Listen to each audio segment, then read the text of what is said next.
All of the biggest entrepreneurs, the Alan Sugars, the Richard Bransons, all these guys dropouts. I don't want to be in that place. I don't want to have to turn up and do this. What can I do to prevent that?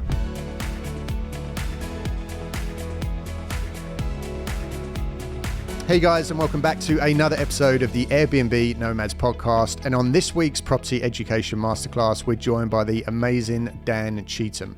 Now, Dan, at just the age of 26, has already built and developed a huge serviced accommodation management business, but he's also going to tell us about what he's been through to get there, losing his life savings to crooked developers on development deals gone wrong. There's so much to learn through here, and it's so inspiring to hear from someone at such a young age that's already done so much. Guys, if you get inspired by this episode, if you get knowledge from this episode, I would ask you to please go and follow the podcast and also leave us a review. It helps us so much, I can't tell you. Also, guys, in that review, if you've got any questions around service accommodation or what we do, drop that question into the review. We'll give you a shout out and also answer the question on the podcast. Until that point, guys, settle in, enjoy the episode. Can't wait for you to hear it. It's a good one.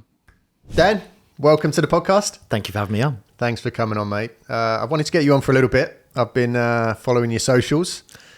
I like you for a few different reasons, and you're inspiring for a few different reasons. The main one being that you're so young and that you've done so much, and you're the kind of person that I look at now at my grand old age. I'm 42. Okay, I'm not old, but I'm older than I was. And I'm looking at people like you, and there's a lot of other people in the property industry who are doing big things and they haven't even got to 30 yet. And I'm like, damn, if I'd have been a little bit more focused and a bit more driven and known what I wanted to do and where I wanted to go, where would I be now? Absolutely. So I wanted to get you on to talk about what you've done already, which is amazing, where you're going, as a way to show other younger people what's possible if you're driven, if you're committed, if you know where you want to go, if you've got a focus and a clear vision, right, which is important. And, you know, that aside, I love the whole fitness journey that you're on. I want to talk about that. Cool. And just the whole total package, mate, is amazing. So thanks for coming on. Awesome. No, thank you for having me. Really, really appreciate it. So we're going to get deep into SA. We're going to get deep into some other topics, and I think it's going to be a great episode. And I think everyone at home is going to get tons of value from this one, so stick around. So Dan, why don't we start with where have you come from? How did this journey begin? Tell us a little bit about what you was doing before you got started heavily in service accommodation, which is where you are today. Cool. Okay. So I started in property not because I had a passion for it, but because I was a lazy kid. And I'd seen people generating rental income, getting paid and not having to do an awful lot. And I thought, that's exactly what I want to do. I'm going to get paid and not have to do an awful lot of work for it. So when I was younger, I thought the best way for me to get involved in property would be to become a builder. So I started a joinery apprenticipip. That sounds like a lot. It would be a lot of work to be a builder, to be fair. Absolutely. But I didn't know there was another way. I didn't know any other route, any other avenue to doing it. I didn't have any capital. And I thought, right, well, I've not done particularly well at school. I don't want to go to university. This seems like the only option that I have. Let me just ask you a question about that, Dan. Sorry to interject, but I was crap at school, right? I pushed back against authority, messed around, played around. I was the jokester, right? I left with nothing. And I think that naturally kind of forced me down a slightly different path. If I'd have done really well, got the degrees and all the rest of it, no doubt I'd be in a job. Nothing wrong with that, but I'd be climbing the corporate ladder. Do you think that the way you was at school, by not being a model straight A student, is connected to where you are today? 100%. Yeah, I think it's obvious that I've had personality traits of, like you said, possibly not wanting to follow what the authority's saying if I didn't think it was the most sensible idea. Not valuing necessarily the time, the space, being in that classroom.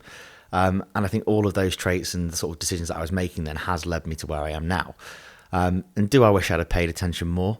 Maybe slightly in certain subjects, because I think there's some things that I'd like to be more interested in now. But no, I'm very grateful for the decisions that I've made, and everything has happened for a reason and led me to where I am. The reason I asked you about that is I just want to push back against this idea that,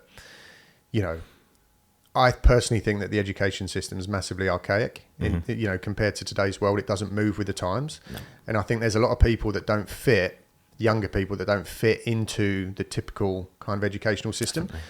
And if they're not shown a different way, I mean, we see it, right? All of the biggest entrepreneurs, the Alan Sugars, the Richard Bransons, all these guys dropouts.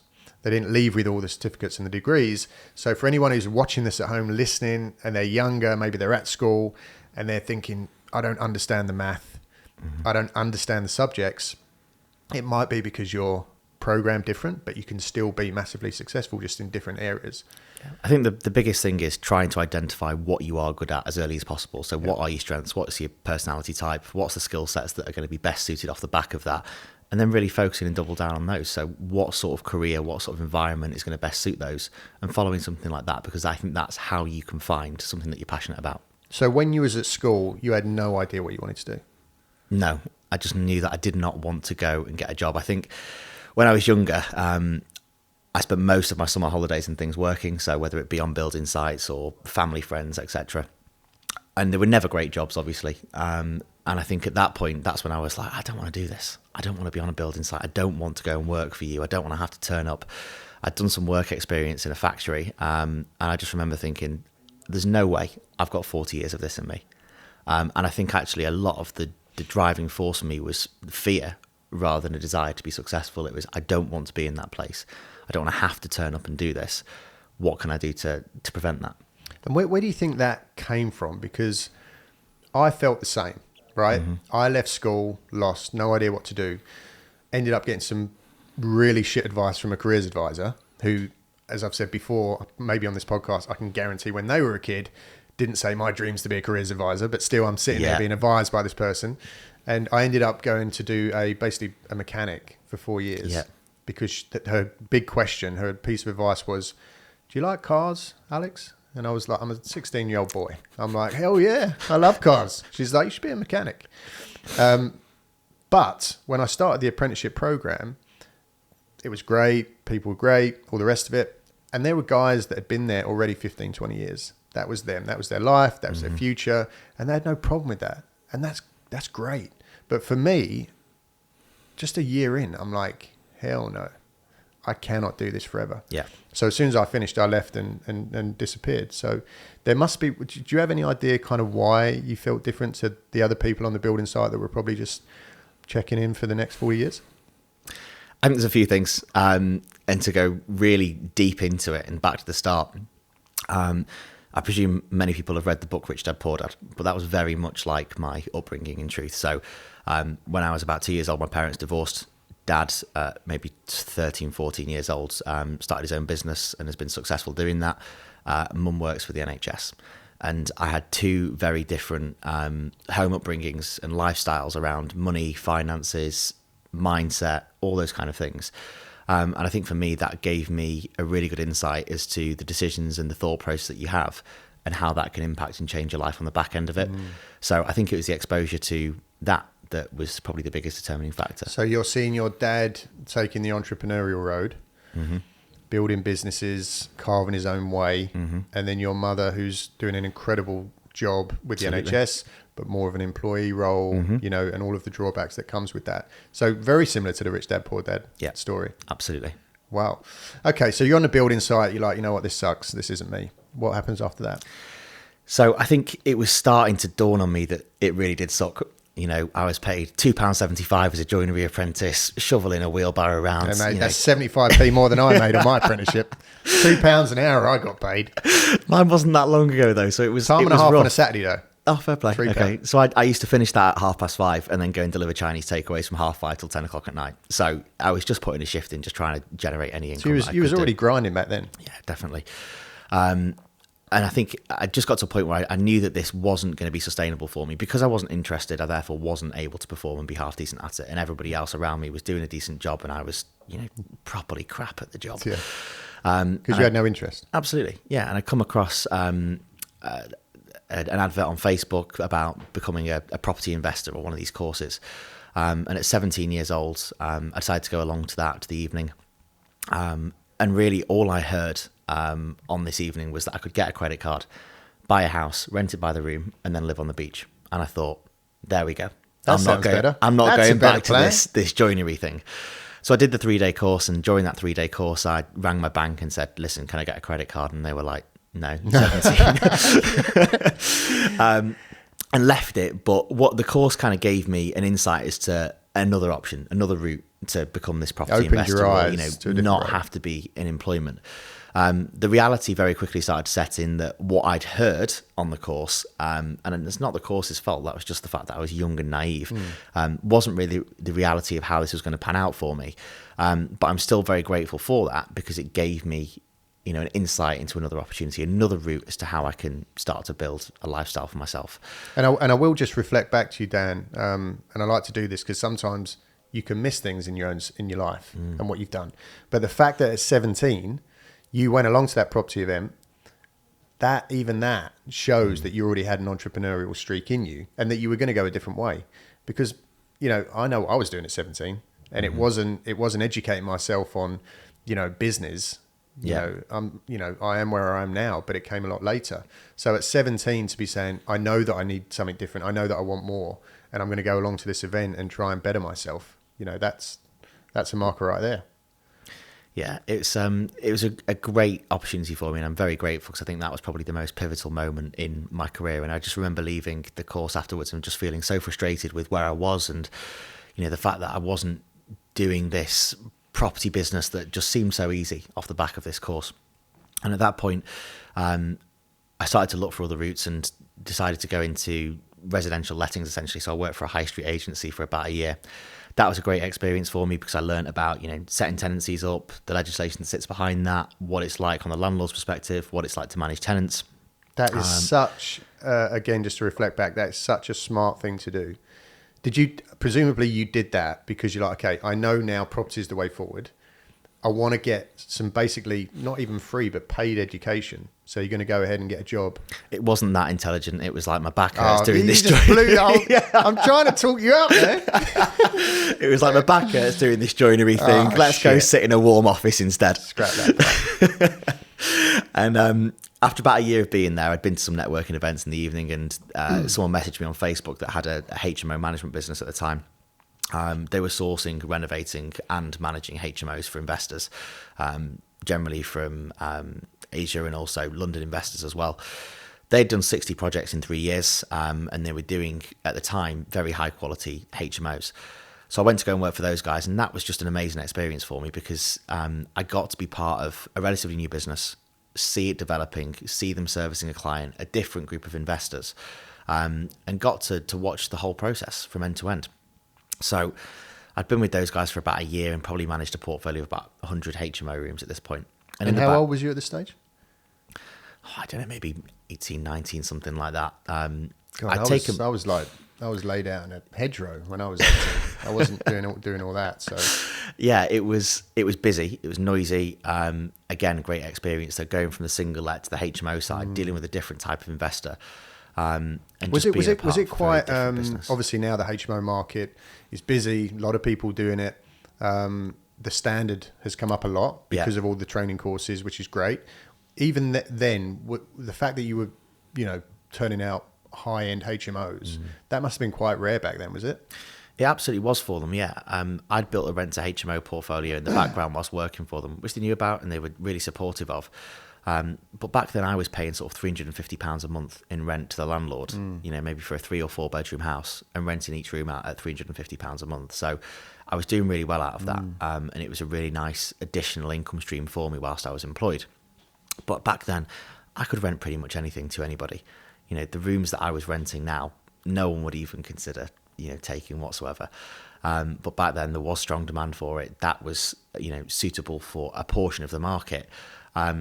Whereas, on the other side, these guys were doing some really, really high-end stuff, en suites, hotel-style rooms.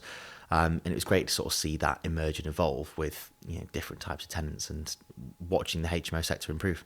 Absolutely. And what area was that in? So that was mainly in Stoke. That was in Stoke. Was there any kind of Article 4 or anything back then? Or? There's no Article 4 in Stoke still. No Article 4? No. Wow. There is in Crewe, but no, there's no Article 4 in Stoke. There's going to be soon because 100,000 people are going to go there and invest now. It's always been really popular. I even remember back then everybody was saying that HMOs are going to get really saturated and they're not going to work anymore. And, you see that within SA now. Yeah. I don't think that's ever going to be the case. It will get busier. And, as we all know, the good, the successful people will always be successful. Yep. And the ones that are neglecting their stock, they're going to start struggling. I've always said I don't do any HMOs. We don't operate any HMOs, but I've always said that it is a fantastic business model to have a blend of service accommodation and HMOs. Yeah. Because service accommodation, great cash flow, you know, you can make great money, but as we was discussing before we came on, quite fluctuating, right? Regardless of how good you are, there's always going to be a fluctuating market. You can't necessarily always fully depend on a guaranteed amount of income. Absolutely. Whereas with HMOs, it's a solid business model, always going to be needed as the cost of living goes up, as the cost of houses, rents, purchasing. The HMOs only ever going to get stronger. I think for me, HMOs at the moment are a sensible investment. If you look at the economic climate, you know, energy crisis last year, people just want to be able to know that is what they're paying and they've not got to worry about utility bills and things. And again, with the cost of living crisis, it's becoming a much more sensible method of renting for people. So I think that has driven my confidence for people in the HMO sector for sure. And I think it's changing, as we said, right? I didn't know it at the time, but when I was a kid, you know, and I was doing the apprenticeship program, and I got sent away on a course, and they said, "Oh, you're staying here," and I got chucked into this big house. Yeah, you know, I got thrown into this bedroom. It was an absolute rat pit. And at the time, I didn't really know what it was, but now I know. Okay, it was a really, you know, shitty HMO, some slum landlord that was renting out to the college where I was going to school. But now it's you know, some of these places are like palaces. Yeah. Definitely. You know, you've got an ensuite bathroom, you've got, you know, gold taps, plants and trees in the communal living spaces, you know, and nice wood and, you know, really, really nice places. So, yeah, absolutely. I think it's a great market and it's absolutely not going anywhere. So I would advise anyone to definitely consider it. You don't only have to do that, but you can dip your toes in it, you know, for some great long-term investments. So really, really cool. All right. So you've got the experience now. You're like, okay, you know the HMO market inside out. You're working at the letting agents. Maybe internally you're still like, okay, I'm learning, but I don't want to be this employee. Was you feeling some frustrations at that time about being an employee and some of the restrictions that came with it? Absolutely. I was really close with my employers. They were entrepreneurs. I was watching them have success. And in truth, I thought what they were doing looked really easy. And I was frustrated that still I wasn't this property entrepreneur. So at 20 years old, handed my notice in. Had this rent to HMO portfolio in the background, had got some contacts and started doing all sorts of different stuff. Can I ask, sorry to jump in again, at 20, in this good job, at 20 it's a good job, right? You're learning loads, you're making money. What did your parents say when you said that you were going to jack in the job? Were they supportive? Was your dad supportive? Maybe your mum not so much? Or that's a good question. Yeah, you hit the nail on the head. I think there was more encouragement on one side and a little bit more concern on the other side. And that really started to become apparent, you know, maybe 6 months, a year into me working on my own when things hadn't gone so well. So when I first started, I was doing some consultancy for somebody that had just starting a letting agency. I'd lent my life savings to a fellow in the Northeast. I'd bought the first property that I purchased was an office block in Crewe that I was going to convert to an 8-bed all-en-suite HMO. And what I'd done is tried to go really, really far, really, really fast. And was very naive. And what I didn't do was verify the trust that I put in people. And that landed me in some difficulty. So, you know, this 8-bed all-en-suite HMO that I wanted to develop, I bought an office block, borrowed £120,000 for my first ever property. It hadn't got planning permission, and it was a JV with a builder. And the intention was that I would raise the money, find the building, he would do the refurb at cost, would refinance it and split the cash flow 50-50.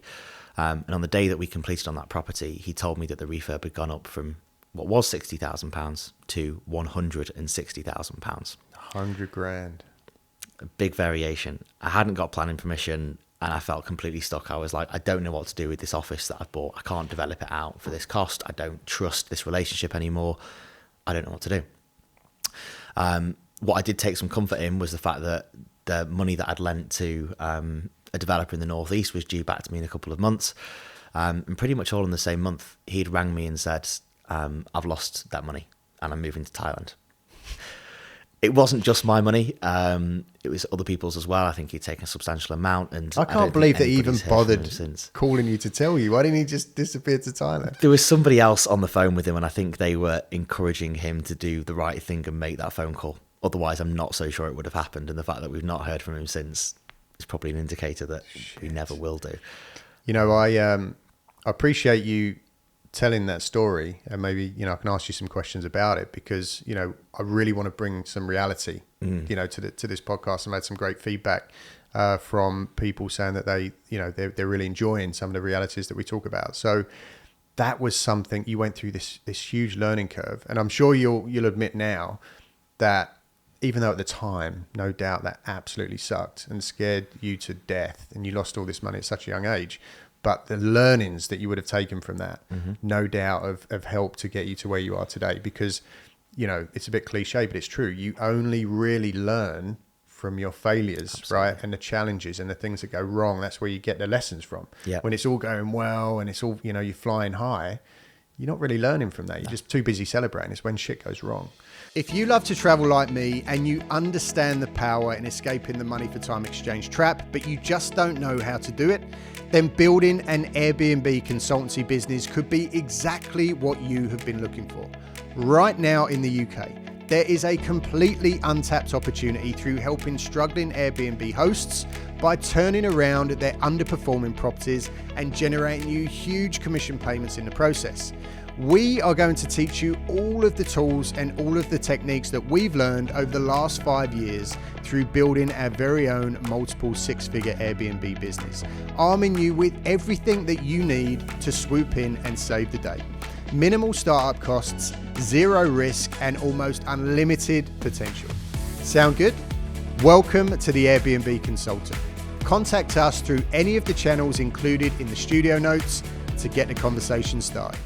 So let's get a little bit more into detail about how this whole thing panned out. So tell us from the beginning. Okay. So yeah, I was doing some consultancy for some guys on the letting side and also sourcing properties to those guys. It got to a point where they had stopped paying my invoices and they owed me about £7,000. So that was my main income stream.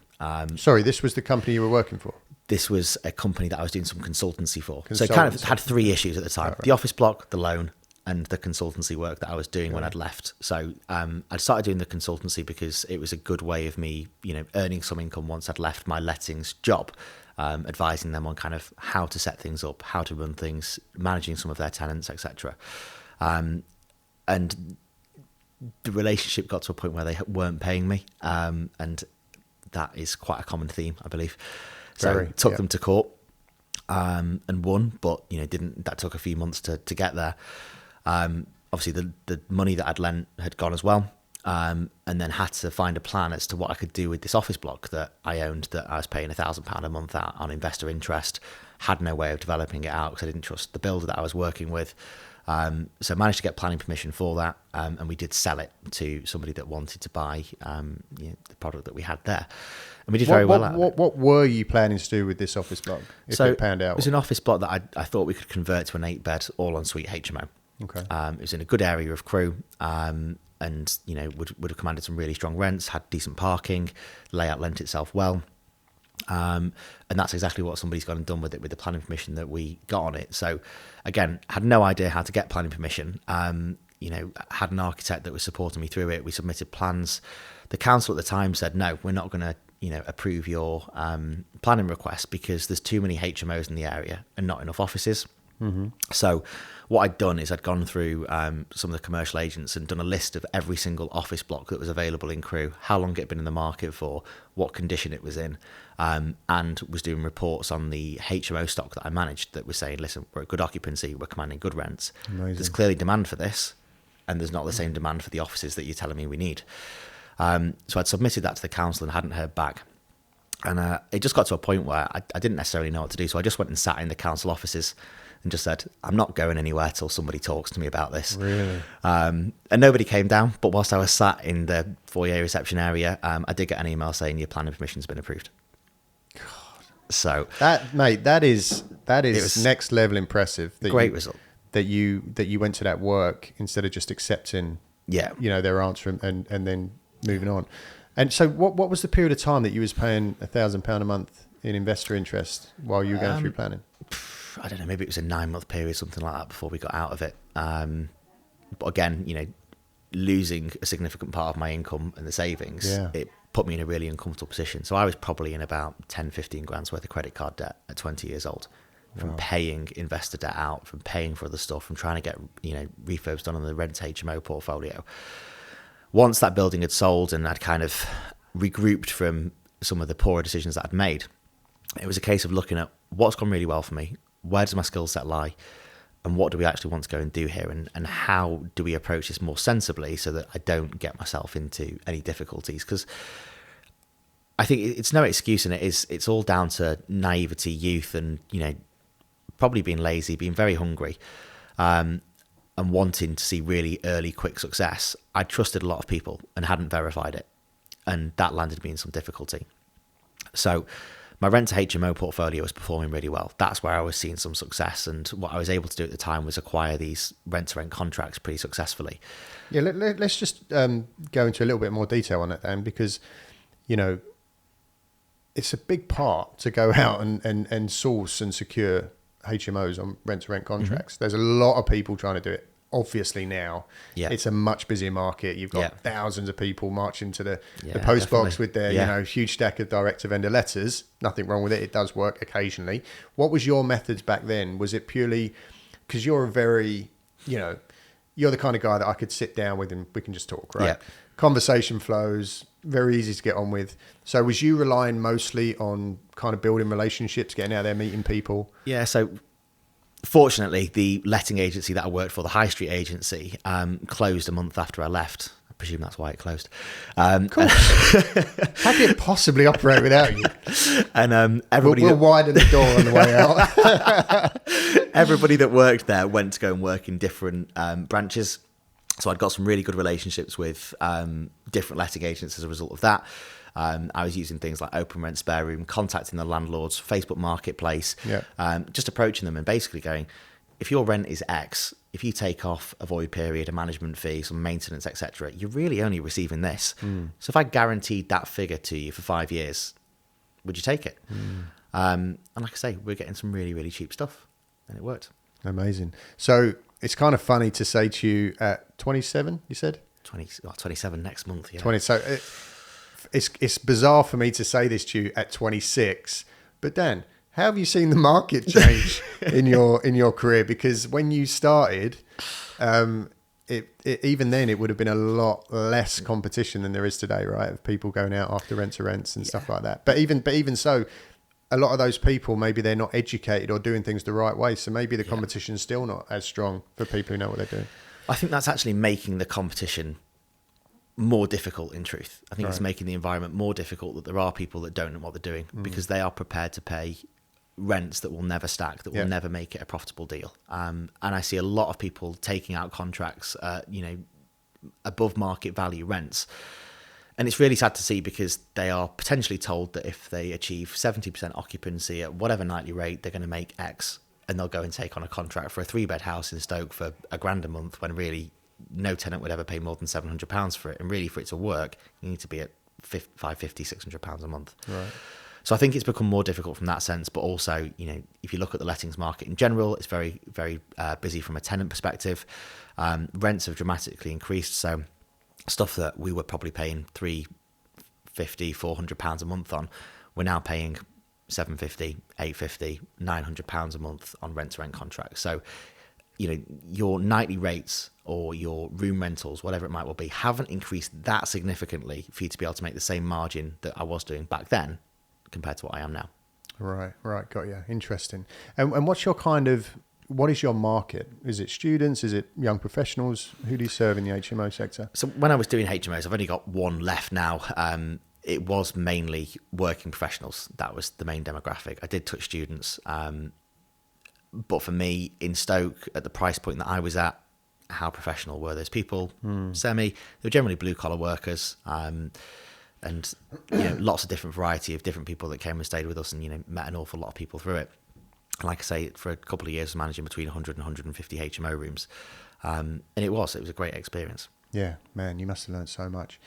After what you went through, and I really want to emphasize, to go through what you went through, to deal with the breakdown in the business relationships, losing all that money, the credit card debt, the trust issues, to take on all of that at 20, there's a lot of people, especially in today's world, how was your mental health around that? You must have been in pieces. So I don't like the sob story element of it. I think for me, what I struggled with most was that I hadn't had much, if any, success in business on my own at this point. So for me, I was viewing myself like, if you've messed it up this early in, you're clearly not cut out for it. You're clearly not good enough, or you're not ready, or whatever else it was. Great point, yeah. And that was really challenging. I think I was also really concerned with the PR element, if people were to understand the level of pressure or stress that I was under, or, some of the headaches that I had, again, because I hadn't proven myself at this point. So they were really challenging issues. And again, some of the financial stress and pressures and the uncertainty of not knowing how to solve some of these problems. I remember one night I got a letter through. I don't open letters on a Saturday evening anymore, but it was a Saturday night. Especially if it's in a brown envelope, literally. And it was a business rates bill for the office block, which was over 2 floors. And it was for like £15,000. I remember reading it and thinking, this is it. I've not got 15 grand. I've got no idea how to pay this. But what I had developed over a couple of years was a great list of contacts. And, sent some messages out, made a few phone calls, and they were like, dude, it's cool. You can get small business rates relief in this way. And it nullified it. And there was lots of people that were there to support me in that sense. I remember very clearly when I had the phone call that the money had gone that I'd lent to people, and I knew that I needed it back in order to, stay very liquid at that point. I told my friends about it, and they were all like, listen, we've got house deposits. You can have it. We trust you. Wow. There you go. If you need our house deposits, take it. We know you're good for it. We know you'll pay us back. And I think having people in my corner like that believed in me or saw it was probably the most important thing for me at that time. Amazing. And I was relying on their external belief rather than my own. Yeah, and that is a testament to, to always doing things the right way, right? Never doing bad by anyone, being ethical, being genuine. And at some point, it will always come back around when you need it, and it will get you out of trouble. So always maintain relationships. That's some really, really good advice. Talk to me, Dan, about, I want to emphasize, after what you've just said, right? You lost all this money, people skipping off to Thailand. It is a friggin' minefield, especially today. Like, you open up Facebook in the property groups, every other day I'm seeing someone, has anyone seen John Smith, around? I haven't seen him in 6 months and he owes me 50 grand. Yeah. It's so frigging common. And there's so many people out there now that are taking advantage of new people getting into the industry, wet behind the ears, got all these big dreams, and someone comes along and says, yeah, I can help you. Give me 50 grand, I'll do X or Y. Never hear from him again. And I understand why. It's because, you're desperate to get started. You're hungry, like you were saying, right? Someone comes up to you, supposedly can help you do this stuff. You just need to give them a bit of money. I can see how it can happen. People are desperate for money. They haven't got money. They need the money to get started, whatever. So talk to me a little bit about, how would you today, being educated now, successful, what's some of your advice to new people out there who are getting started when it comes to joint venture partnerships, working with investors? What's some of the things that you'd recommend you should do at the outset? It's a good question. I think for me, the most important thing that I've started to realize or appreciate the value in is becoming competent within the industry. So understanding what a deal is. How does a deal stack? What are the rough costs of a refurb? What are the fees when you're purchasing a property? What type of security can you have? And when you do start to improve and grow your knowledge, whether it be through education or your contacts, your network, whatever it might well be, you can de-risk things a lot more. But you don't know what you don't know. And when you don't know those things, that's, I think, when you can, land in hot water. And I think when people have more knowledge than you, they can very easily become a messiah figure. And that's how you can easily hand money over to them. It's not difficult when people are seen to be doing so much more or more successful than you. And a favourite quote of mine is trust but verify. So do your due diligence on people. Make sure you've got a good understanding of where they're at. How's the project going to pan out? And just slow down. That's the advice I'd give myself. It isn't a sprint. It is a marathon. It does take time. And, you'll limit your headaches along the way if you are sensible in your speed. Yeah, great advice. I think something else to throw in there as well is one of the most natural starting points, and again, it makes sense, And a lot of people say when you're looking to start raising finance, right, when you're looking to raise finance rather than lend it, a good place to go when you're starting out is to family or friends, because you've already got the trust element. Mm-hmm. Now, that's okay as long as you do truly know what you're doing, right? Which you just said. You've got to be educated, know your numbers, do your analysis, be absolutely sure that when you borrow that 100 grand from Aunt Mabel, you're going to be able to pay her back plus whatever you've agreed, right? And you've got to remember that even if it's your father, your sister's, whoever it is, or your best friend, as soon as you bring money into the mix, relationship shit changes. can go wrong real fast. Absolutely. So you've got to bear that in mind. Just because it's your family, just because it's your friends. And I've made a rule. There are very few people in this world that I'll happily lend money to without a lot of questions. Mm-hmm. I can count them on less than one hand. So make sure that you're protecting yourself. Yeah. It's really, really important. Okay, so Dan, we're coming out the back end of this big disaster, this grenade that's gone off in your life, right? Blown your life to pieces, lost all this money. You're starting to come out the back end now through your rent to HMO business, which is doing great. Tell us about how you transitioned out of HMOs to where you are now. You're a big mover and shaker in the SA market. That's why you're here now, obviously. How did you transition? Where did it begin with SA? So I think when I was reflecting on what had gone well, what had gone badly, what I was good at, what I was incompetent at, I suppose, I really knew that the rent-to-rent model, the management model, so lettings, asset management, that kind of stuff was where a skill set lied. And I'd met my current business partner, Richard, at the time. He was a A&E doctor doing locum shifts, so maybe 1 or 2 shifts a week. And he'd done some training. You did well to pick a smart business partner, by the way. Well, he'd messaged me because he'd seen a video that I'd put on social media of me in one of my rent to HMOs and said, listen, let's meet and have a coffee. And I just sat next to him and he was on a spreadsheet and I thought, what's that? Who is this nerd? I need to work with this guy. That's so funny. I'm the exact same. I can't do any formulas. And I was wow, right, okay, this guy's got something. Yeah, and he's there. He's like, do. you just moved the cell here and did the formula there. And you're like, is this even frigging English? What the hell Absolutely. So I was like, right, we've got very opposing skill sets. There's potentially something here. And I'd found what I thought was a rent to HMO deal. And I'd shown it to Richard and said, listen, this is what I'm thinking of doing with this. And after his training, he said, well, why don't you try it as service accommodation? Why don't we put it on Airbnb? So he'd done a training course in service accommodation. That's right. That's where he wanted to go. Saw you online. Yeah. And I just want to jump on that, Dan, because what you said there is so, so important. I'm the exact same. Spreadsheets, analysis, numbers, tax, all that stuff scares the life out of me. So what I am good at is talking to people, building relationships, networking, right? That's what I love to do. Yeah. So then I partner with Pooh, who is incredible at analysis, at spreadsheets, at tax, at business, at systems, at all this kind of stuff. So, take note of what Dan just said there. If you're not good at these things, that doesn't mean that you can't do this stuff. You just need to find someone who you trust, and who you know, and who you can depend on, and who is going in the same direction as you, but complements your weaker skills, right? And if you can do that, you can do anything. Yeah. I just wanted to highlight that. Look at Richard Branson, right? Mm-hmm. He can do almost nothing that any of his businesses do. He just employs great people or works with great people. So it's a really important note. That's been something that I've enjoyed so much about building our business, and we'll come to it later. It's putting those right people around us and watching the different skill sets and different ideas come together and how that benefits us all. But yeah, Richard has suggested that we put this thing on Airbnb, and I thought, what have I done? I've got into a business relationship with another numpty who's going to rent an Airbnb in Stoke. But we went with it. We gave it a go. And I remember the first day that property went live, I think it took like a 30-night booking or something ridiculous. And, bookings started to come in. And what was great was I'd removed, the viewings, the tenants, the inquiries, the referencing process.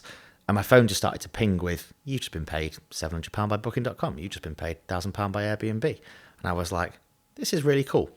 And what I liked about it was, I think when you do any sort of property strategy that involves an AST, so whether it be single lets or HMOs, once that, it's not that exciting because you've got, your offer gets accepted. You can have a degree of excitement, but you've not completed on it yet. So hold your nerve until you have. Mm-hmm. You've then completed, and you've then got to go through the refurb stage. Well, you can't be excited yet because that's got to go well.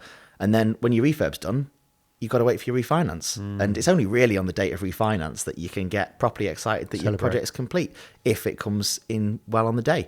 But by that point, you've maybe owned it for 9 months and it's not that exciting anymore, really, is it? Then you tenant it. And after that point, the only phone call you're ever going to receive about that property is a negative one. Yeah, something's You broken. become so used to the fact that you get paid for it, but nothing ever improves above that point. Your tenant's not ringing you, telling you they're going to give you an extra 50 quid this month for being a good landlord. So I think I was just enjoying the refreshing element of seeing the bookings coming in, watching the income start to improve and undulate, and seeing reviews happen. And what I really liked was that we aren't renting the properties to tenants anymore. We're renting them to guests. And those guests treat the property much like a hotel. They're very grateful, very appreciative. They pay up front, they pay a deposit. And if they're difficult, they'll probably be gone in a couple of days anyway. So that was fantastic. And that started to prove quite successful. But because of the decisions that I'd made previously and, that little bit of scarring, I was really slow in progressing and, developing our business for the first year. So we're taking on a couple of rent-to-rents, but didn't want to do anything daft in case this new model wasn't going to be as successful as I thought. So for me, I was trying to get 2 exits. I was trying to pick properties that I could do as a fallback as a HMO, but really our primary strategy became SA. And once we'd done that for maybe a year and we'd seen some success in it, we knew that actually, with my previous experience in management, we'd be able to help a lot of people with this because we were just generating such good income, keeping the assets so well maintained. And that's how the management business was born. So we started to take management clients on, and 5 years later and 60 odd managed units later, that's where we are. Amazing. And just to pull you back a little bit, Dan, because, I said to you before we come on, right? What always happens in these podcasts is that the guests who are established, doing well with businesses, very educated, knowledgeable at the top of, where they are, brush over things that a lot of people are at home listening to thinking, go into that in a little bit more detail because I'm struggling. You said that you just went out and sourced some more rent-to-rent SA units, right? How did you do that? What was your approach with the rent-to-rents to source not just anything, because there's a lot of stuff out there that, as we know, whether it's HMOs or service accommodation, does not work. Now we are, first of all, let's take it right back to the very basics. And we were talking about this last night when we presented in Holborn about service accommodation. The absolute first step that you need to be laser focused clear on is who is your avatar, who is your ideal client, what is your demographic that you're serving, and then you need to go out and you need to source properties that serve that market. So that's the starting point. Once you've done that, how do you then go out and find your properties in the early days? Because obviously now you're established, you've got brand, people know you, it's the reason you're here. So if I've got a struggling unit and I'm near you, I'm going to call Dan, right? But until you get to that point, how are you finding units? So sourcing the rent-to-rent stuff was, again, in the same sort of methods as finding the rent-to-HMO portfolios. But again, having the properties with a degree of can I HMO this if this SA thing isn't what I'm anticipating it to be? So giving myself a secondary exit.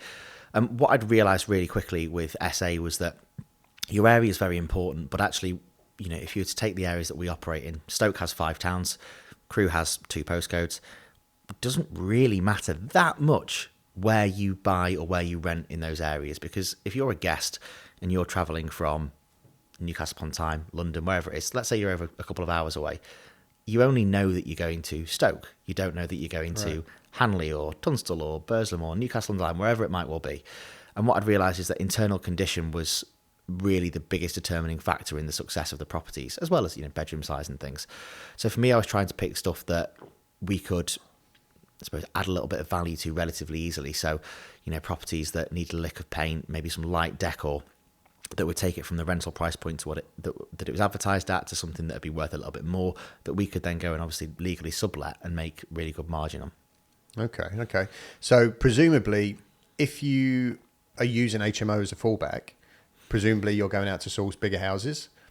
So you're serving mostly contractors, or? I always tried to stay below 5 bedrooms in truth, because I wanted to avoid any licensing issues. So I could just be under the radar and run a really small operation, and it's more cost effective for me to do so. We've got a range of stock now, through from we manage a bunch of 1-bed apartments in a apart hotel, through to 5 beds. We've got some pretty poor 2 beds in terms of quality. And we've got some nice holiday homes that are sort of worth £1.5 million, which in Stoke you're getting a big property for. Yeah. So we've got a variety of different stock for a variety of different people. And what I always believe is there is a market for everything, and everybody at different price points. So for me, we're just about acquiring stuff that financially fundamentally works. And then the guests, we believe, are coming to those properties off the back end of it. So we deal with contractors, corporate guests, leisure guests, a range of people. Wow. Okay. So as your business started to grow, I mean, you never took any formal training in Not service an SA, accommodation. no. So it's all been learned on the job. Obviously, you took a lot of your bits from along your journey, from working in the letting agents, to doing the stuff with the HMOs. All of this kind of stuff goes into what you do today, and obviously a big part of that, and really the main part of the business, you would have learned in your previous work is through the guest communications. Yeah. Right. So was it quite natural when you partnered with Richard, kind of who was going to handle what? Did you sit down and say, you're going to do this and I'm going to do that? Or did it just kind of naturally evolve? It's definitely naturally evolved. And I think as we've structured the business and become more systemized, more process driven, that's when it's become clearer as to who's got what role and responsibility. So you now know that Richard's the smart one. Absolutely. Yeah. And I'm just the pretty one. Yeah. No, the reality of it is that when you've got a small business, you're doing everything. Yeah. So you're both in marketing, you're both in sales, you're both in operations, you're both in finance, and you're doing a variety of different tasks within that because you've not got the resources to have very clear, defined swimming lanes, I suppose.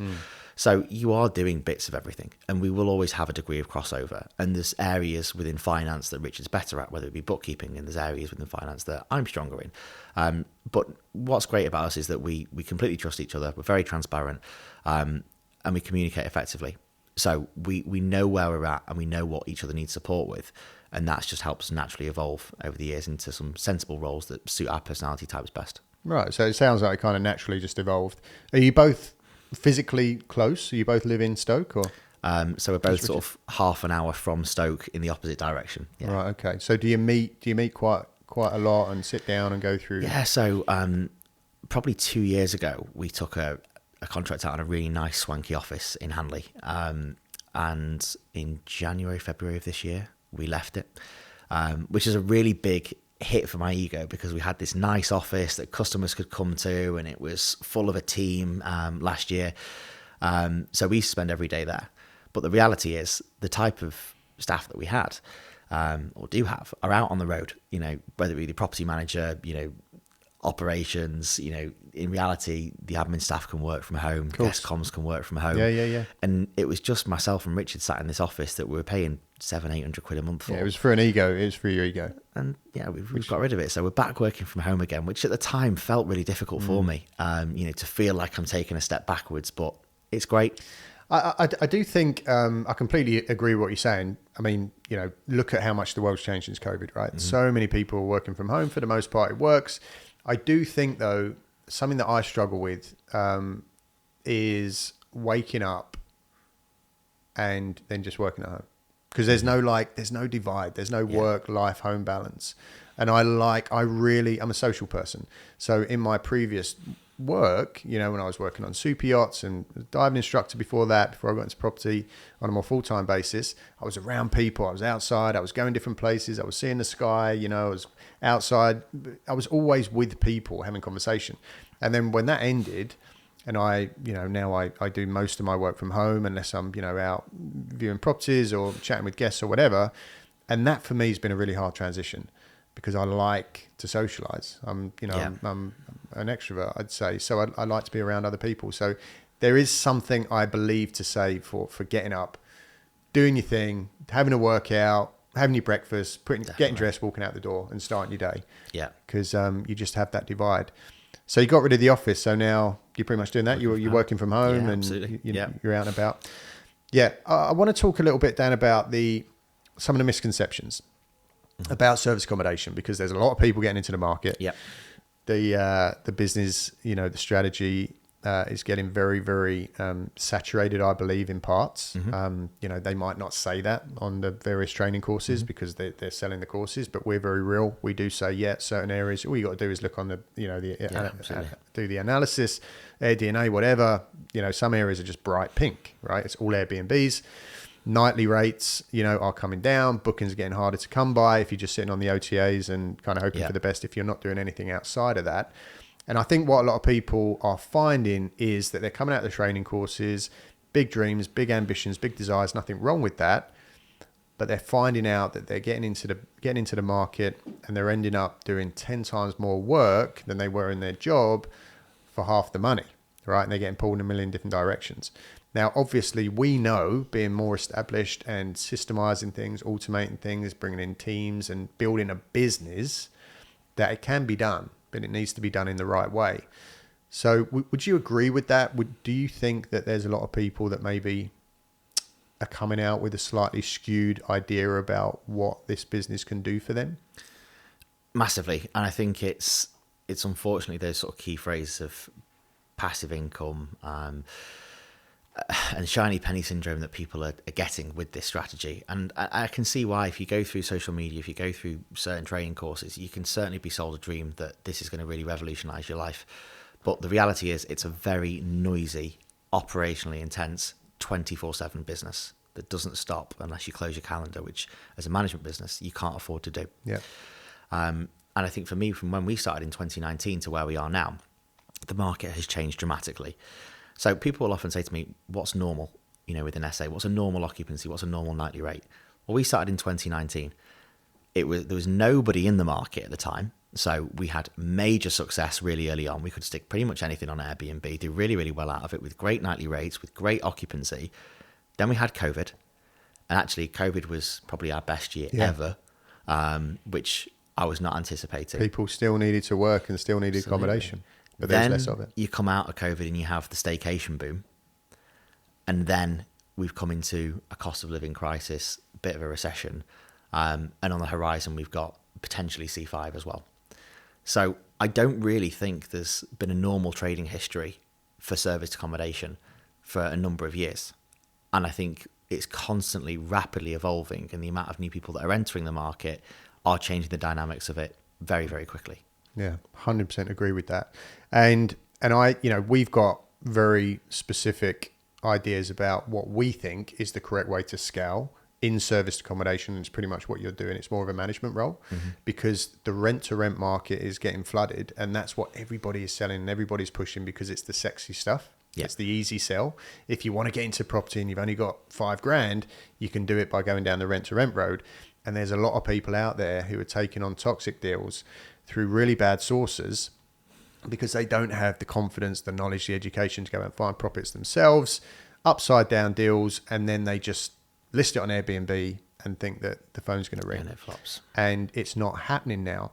So to do what you're doing and to scale down the management road, because here's the other thing about management. If you're a good management company, you will grow because there's so many bad ones. There are so many bad management companies. And you understand why. You don't have to be a rocket scientist. If I'm a bad management company and I take on your property, all I'm going to do is put it on Airbnb and Booking.com. And if it gets rented, that's great. I'm going to make some money. If it doesn't, guess what? I couldn't give a shit because it's that guy who's paying the rent and the bills and the council tax and the maintenance and all the rest of it. So there's very few good management companies who have the ability and the knowledge to, and the desire and the work ethic and the ethical values to put all of the extra effort and time into generating the bookings outside of the OTAs. Absolutely. In order to fill that property for their client. Yeah, for sure. So what's some of the differences that you guys bring in your management company when you're, doing your best to fill properties now in a busy market? So I think for us, it's been developing a team and having a good understanding of all of the different compartments of the business. So like I said, it's really noisy. You've got, linen, cleaners, revenue management, the bookkeeping element of a management business, which is huge and never gets talked about. It's a really, really complex element of it. And there's lots of different moving parts from whether it be, your guest customers or your landlord customers. So really for us, I think where we've had success is being very operationally strong. our marketing is terrible. We've never done a successful or really put any effort or money into a marketing campaign for our landlord side of things.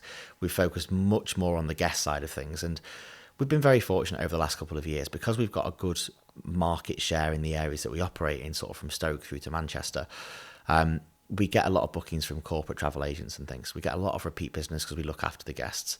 And I think it's no different than any other business. If you're providing the right service for them, and like I say, there's a market for anybody and anything, that's how you can be successful. But it's really, I think for us, being strong operationally that's allowed us to nail that in terms of the systems, the processes, the people, that's allowed us to have the time to focus on things like revenue management, like the listings, like the advertising, training the staff, doing the rebooking calls, and giving the guests a decent service there. Yeah, it's really, really important. And I think, again, coming back to why is the market getting so busy? It's because it's an easy sell. And what kind of grinds me a little bit is, again, it comes back to you don't know what you don't know. So when you're sitting in a room and, the music's on, everyone's clapping, high-fiving each other, and they pull someone up on stage that starts talking about this year-long booking that they've just secured, right, for $100,000, it's not really a year-long booking because that client's not just turned up and paid for a year, right? They're probably paid for the next 30 days. And then there's a good chance on day 31, they've found somewhere cheaper and they're going to disappear. So it's stuff like that. But if you don't know what you don't know, and someone says, I've just secured a year-long booking for $100,000, you're listening to, they've just made $100,000 from a property that, that they don't own and blah, blah, blah, blah, blah. Before you know it, you're getting involved. So the things that are missing and what we're really hot on and what you just touched on is you've got to know business, right? It's not just, it doesn't matter whether it's this business or HMOs or something completely different. If you don't know how to run a business, if you don't understand cash flow, if you don't know how to handle money, I mean, service accommodation is a cash flow business. If you don't know how to manage money, forget about it. You're not going to last. And it's so seasonal as well. So, we make most of our revenue, most of our income during the summer months. And over winter, we don't. We've got, staff costs, premises costs, whatever it might well be. And it's very similar for a lot of our landlords. The majority of the money's made in summer. And it's about making sure that you're managing that cash flow, being sensible with it, not spending it all on summer holiday, retaining some of it so that you can get through winter. And just being sensible with having processes, sort of financial controls in place. What sort of cash do you need to have for how long? What sort of burn rate have you got? And that's what makes a significant difference to how long people stay in the market for, I think. Yeah. For me, it's business, marketing is what we're very hot on outside of just sitting on the OTAs. And then also brand building, right? Letting people know that you exist, documenting your journey, telling your story, right? And being genuine and authentic with it, which is what we're really hot on with our mentees, pushing them outside their comfort zone. Tell the world what you're doing, right? And that is going to naturally start to draw people towards you, and that's going to just help to build your business. Absolutely. There's no point sitting at home in business, and a lot of people say, I don't like social media, and I don't want to put myself out there. I understand that. Not every, I don't necessarily want to share my life with the world, but love it or hate it, it's really a non-negotiable in today's world. If you're not doing it, if you're not sharing things, you're going to get left behind by people who are. It's just the way the world's going. I mean, absolutely. In another year, we won't even be sitting here. It'll be holograms of us having this conversation. So, it's just the way the world's going. So the social media is a strange one because for me, I've seen my personal brand grow more when I've also shared the very personal elements. So whether it be hobbies, family, whatever you're doing at weekends, it gives people a picture of who you are. And they start to build a rapport with you. I know myself that there's a couple of people on social media that I might not have met, but I'm so goddamn invested in their lives and kind of know what they're up to. Well, when you walked in this morning, I'm like, what's up, Dan? How's it going, man? Like, we never met, but I've seen this stuff on socials. Like, we're Facebook friends. It's so effective. And it's a free resource, free tool. I said exactly that we gave a talk last night in London, and I said, what else exists in the world where you can have a worldwide audience, a shop window to the world for free, right? And so few people harness the power of that. They're out there hemorrhaging money on paid ads and all this kind of stuff. But you're like, why aren't you sharing your journey on Facebook, Instagram, TikTok for free? And getting thousands, hundreds of thousands of views, And what you said about being genuine and sharing some of your personal life, Like, we are all over that with our guys. We're like, you don't just want to go on there and just say, here's me, more keys, here's me, my latest book. And it's like, no, people want to know how you feeling, who you are, why you're doing what you're doing, what's your why, what's your vision, talking about some of the struggles you're having as well. That's what people are resonating with today. Definitely. Yeah. And I think it's been proof in our business. Any money that we've ever raised for purchasing properties, majority of our new leads, I suppose, have come through our social media. We've not done paid ads. Our business profile's pretty poor. We don't have amazing marketing campaigns digitally. What's worked is just showing up for years, doing the right thing, focusing on your reputation, focusing on delivery, and posting that and documenting it through social media. That's what's led to us. And I'll tell you exactly how you can prove that point. Dan puts no money into paid ads, and yet when he arrived today, I was like, there's Dan, the guy with the 12-pack that was standing on the dock in St. Lucia a couple of years ago, going to his boxing event. I remembered that because I saw that picture whenever that was, a while ago now.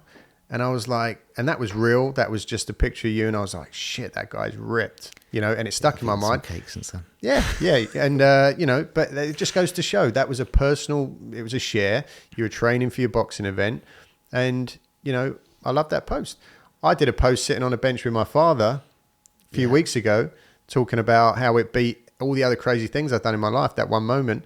And it got over 1 million, it reached over 1 million people on Facebook. Went completely viral because it resonated with a lot of people. Yeah. I've been in a relationship for a long time, and I post pictures of my partner, and the amount of investors that have rang me and have been like, how's Alicia? How's she getting on? And I'm like, you've never met each other. Yeah. But, how do you know Alicia? Fortunately, they're all female. But, it's been really fascinating to sort of watch that investment in my life and us, and similarly with those guys, being able to keep up to date with who they are. And I think that's how you meet people that you're going to work really well with, because you can start to work out, do they share the same values? And they're the people that you want to be around. If you're being fake and you're not being real, you're going to attract the wrong type of investors, the wrong type of clients, and it's just not the right thing to do. Yeah, there's so much bullshit on social media, and I think it not only is it getting people into trouble because they're following the wrong people, it's also affecting people's mental health, because the reality is property, whatever you're doing, business, whatever you're doing, is fucking difficult, right? Yeah. So you're going to be falling over a lot more than you're flying for a long time, unless you're Elon Musk or one of these freaks, right? You're going to be having dark, hard times.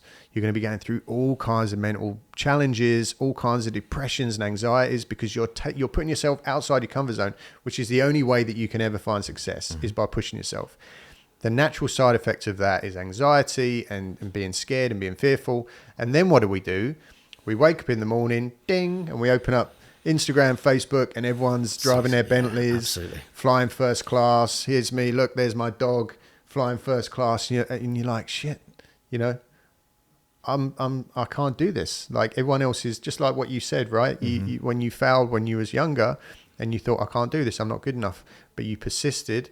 So I would say to anyone and I bang on about this all the time, don't believe everything that you see on social media. You've just got to believe in yourself. That's the biggest thing. Like you did, study, learn, commit, keep moving forward. When you get up, or when you fall over, get back up, keep going. And really, at a real grassroots basic level, this is massively oversimplifying it, but I do believe it to be true. As long as you keep going in this direction, right? It's literally that simple. As long as you just keep going, and you're like, there's frigging bullets coming like over your head and grenades going off, but as long as you just keep walking, it's inevitable that you will get there. Yeah. You talk about bullets coming at you, problems coming at you. I look at some of the problems that I deal with on a day-to-day basis now, and 4 or 5 years ago, they would have been catastrophic. And they're now just such small, minor inconveniences compared to the other bigger problems. And you just get to a point where you're more confident, more competent at dealing with those things. It's not that they get easier, it's just that you get better at handling them. They just become less impactful. You've got more solutions, more resources to be able to solve those problems. And that's a really nice benchmark for me for measuring progress as well. Yeah, absolutely. And I think that's a really nice place to start talking about as we start to get closer to the end of the episode. Time's flying like it always does. There's, so much great stuff here, and I hope, everyone listening is getting inspired by what Dan's story. But I know that you're, a massive advocate for health. We can tell you're a pretty jacked up guy. I am too as well. Not so much. I'm older than you now, so if I go in the gym, I'm not doing so much heavy weights. I'm there already. But I'm huge every morning, do my HIIT workout. Love cycling. The low impact stuff. Have you found that? Because I honestly believe, like, offer me £1 billion and offer me health. Give me the health, right? Because without the health, doesn't matter how much money you got, doesn't matter the car you drive. If you're getting out with a big gut and you're like, you can't enjoy anything, right? So you need to put health first. And I think a big part for me with this is my background, working on the yachts around some of the world's richest people, overweight, blood pressure through the roof, just eating miserable. Yeah. Doesn't matter how much money they've got. So would you say that you use fitness? I know you box, obviously in shape, do a lot of working out. Do you use that as a way to kind of mitigate the stresses and challenges of like being in business? Does it help you with mental health, or is it just because you love to do it? Definitely both. I've just trained and been active in different disciplines for so long now that it's just a massive part of who I am. And I think that the parallels between sport, whether it be weightlifting or combat sports, whatever it might well be, are so similar to that of business. And I think the lessons that you can learn in both of them are so applicable to each other. And it's things like success is rented, it isn't owned. You've got to show up every day. And actually, if you look at, weightlifting, just such as an easy example, there's a really simple process for achieving results with that. And you just have to carry those steps out and tick those boxes every day. And when you do that, you get results. But those results take years and years and years. And I think for me, going to the gym, I remember when I first started and wasn't getting any results or making any progress. And I was like, sack this thing off. I actually persevered. And I think that gave me such a good starting point for going and doing business, because when things don't take off, you know that it's going to take time. You know that if you keep persevering, you'll start to have those results. But for me, from a mental health perspective, it's so hard to keep me out of the gym. I want to train every single day and go and have my hour with my music on and just go and do my thing. And it's such a nice reward at the end of the day. So I don't train in the mornings, I train at the end of the day, and that's my treat after work, I suppose. Bit of a social, get in there, do my thing. But it's been great for me for years. And I think something else that's important that goes along with that, who you are, what you need, not what you want, but what you need for your mental health and to achieve in business and all the rest of it. You need that free time to work out and do what you need to do. Mm-hmm. And what allows you to do that is that, I'm hot on this as well, you're with someone who supports that, right? Mm-hmm. You're with your long-term partner. We was talking about it before we came on. You can literally be so busy you don't see your partner for days, sometimes weeks. But when you come back, it's exactly the same. She's supportive. She understands that you're a businessman, you're an entrepreneur, all over the place, getting pulled in a million different directions. And then once that's finished, now I've got to go to the gym because now I need to off gas. And instead of her saying, I'm not talking, this isn't women, I'm talking about both ways. Yep. Instead of your partner saying, well, I haven't seen you in 3 days, Dan, you got to come back so we can go out for dinner. No, you say, I've done that. Sorry, now I need to go and work out. No problem, Dan. I understand because I know who you are. That is absolutely massive. The language you use is really funny because my partner doesn't say, oh, and I know you want to go to the gym now. It's, I know you need to go to the gym now. And it's not a need. I'm not going to combust if I don't go. But that level of appreciation for what it does and how it changes the rest of the day, and the fact that I'm then set up and ready and, I've done my thing, puts me in a great place. It's really, really important for me to do so. And I think when you touched on health as well, the impact that has on it, I think there's so many people that live in a state that they don't realise there's a different way of feeling. Last weekend I went out drinking for the first time, and for about 3 days I felt horrific. First time this year, and I thought, I bet people feel like this most weeks that go out drinking, and they just think this is perfectly normal. And I beat myself up so much because I felt it wasn't sharp, I wasn't fresh, and making sure that you're conscious of your health, fitness, the fact you are mortal. Is just such an important thing for your mental clarity, how you feel, your confidence, all those kind of things. It seems to be a very fast growing trend now, knocking the alcohol on the head. because people are starting to cotton on. Like I've never been a massive drinker, but obviously like through my 20s and stuff, I drank way more than I do now in the 30s, and obviously it slowly declined. So now I like a beer. I love a beer, but then after that, I'm like, I know if I have another one, I'm probably going to feel like dog shit tomorrow. But you're right. Like so many people don't realize that, you know, just by drinking that a little bit too much every day, they haven't got that edge, you know. And I physically, I used to get annoyed because if I did go out and have 4 pints with my mates, they'd get up at 6 and go to work the next day, and I'm literally crawling the walls. My anxiety's through the roof. I'm throwing up. I've got a migraine. I'm like comatose on the floor. And I used to beat myself up and say I'm such a, you know, pathetic loser that I can't handle my beer. But in truth, what it was, now I know, is that because I live a relatively clean life, the poison from that, literally the poison that I was putting into my body was affecting me in a really bad way. It's not that I'm intolerant or I've got any of these weaknesses. It's just my body's reasonably clean. Don't eat McDonald's. I don't booze. I don't drink Coke all day long.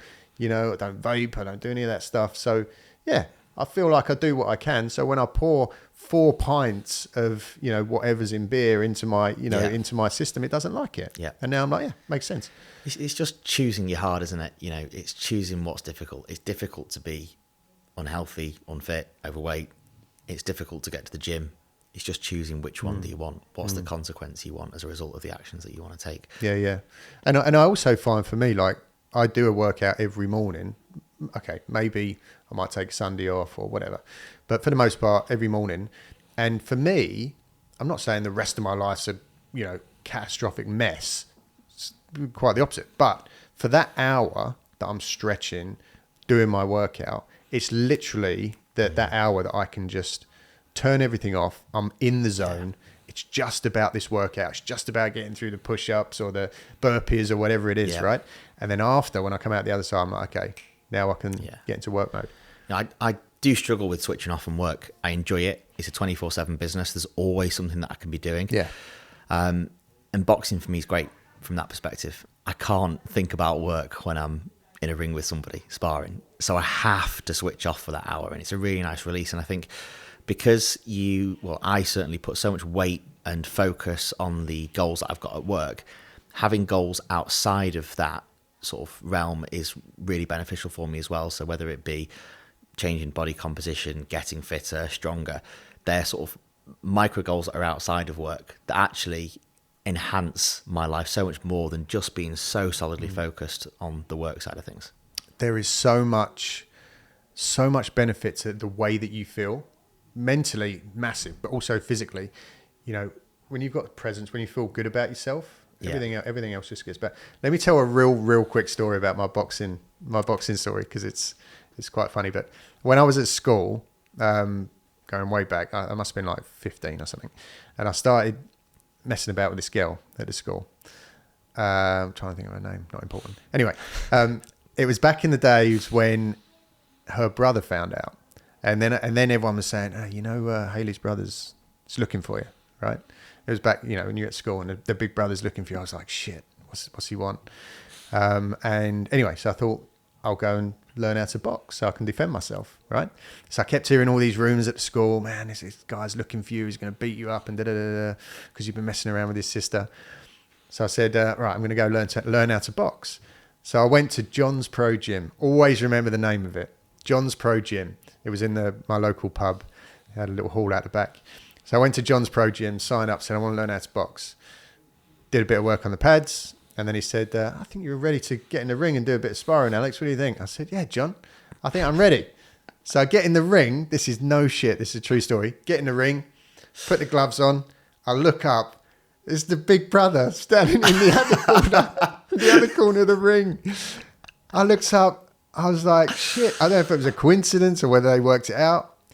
Anyway, it wasn't sparring. The guy literally beat the crap out of me. The referee had to break it up. That was the end of my boxing career.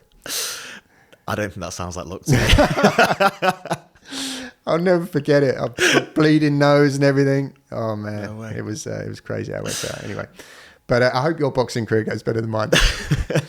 So, Dan, as we get close to wrapping up here, we haven't even got to, you know, where you're going and what the big vision is here in your exit end game, because it's just too much juicy stuff. But I want to ask you, ask all the guests. It's easy for us to sit here and talk about your story, and you're doing all this great stuff, and it's easy for people at home to look at you and think that you've got it all figured out.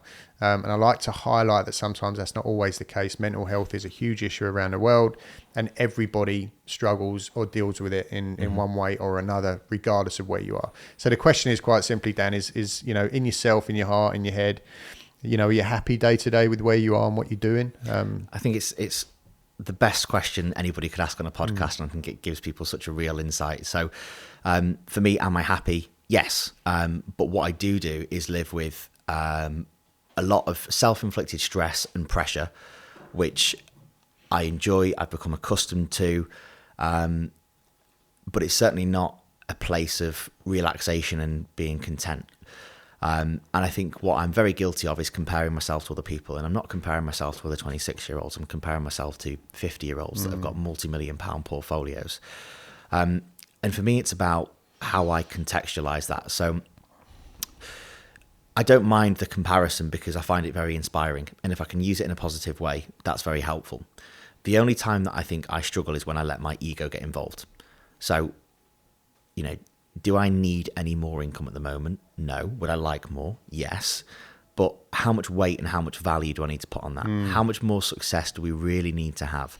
And for me, I've got a very clear vision of where I want to be. And what I, can be very good at is appreciating that is a journey and that it's going to take us time. Yeah. And what I can also be really bad at is being really impatient and going, well, why have I not done it yet? Why have I not achieved it? You understand what it looks like and how to get there. You're clearly not working hard enough if you're not there already. Right. So it's that pressure. There's an internal conflict for sure, which is driven from self-pressure. But in reality, I enjoy it. But I am a bit of a weirdo. Great place to end. Great place to end. Dan's a weirdo. No, great answer, Dan. That explains a lot, And, realistically, you're not going to get anywhere unless you like pressure to a certain extent, right? Pressure is going to come in all forms. So makes a lot of sense. Mate, fantastic episode. We could definitely do another hour for sure. There was so much left to talk about. We'll have to get you on again. We're going to put all of your information in the show notes. Cool. Right?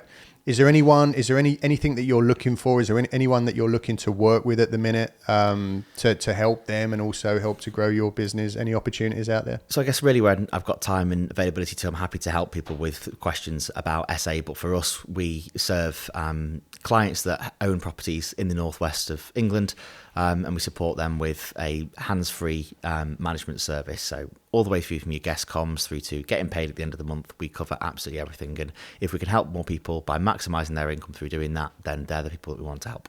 Amazing. Give Dan a call, guys, if you're looking for top-class SA management in Stoke through to... Northwest, so Stoke, Manchester, over to Chester, Derby, those sorts of areas. Amazing. Dan, thanks for coming on. Super. Thank you very much for having me. Fantastic episode. Really enjoyed that chat. Guys, hope you enjoyed it at home. Thanks for tuning in, and we'll see you next week on another episode of the Airbnb Nomads podcast. Until then, take care.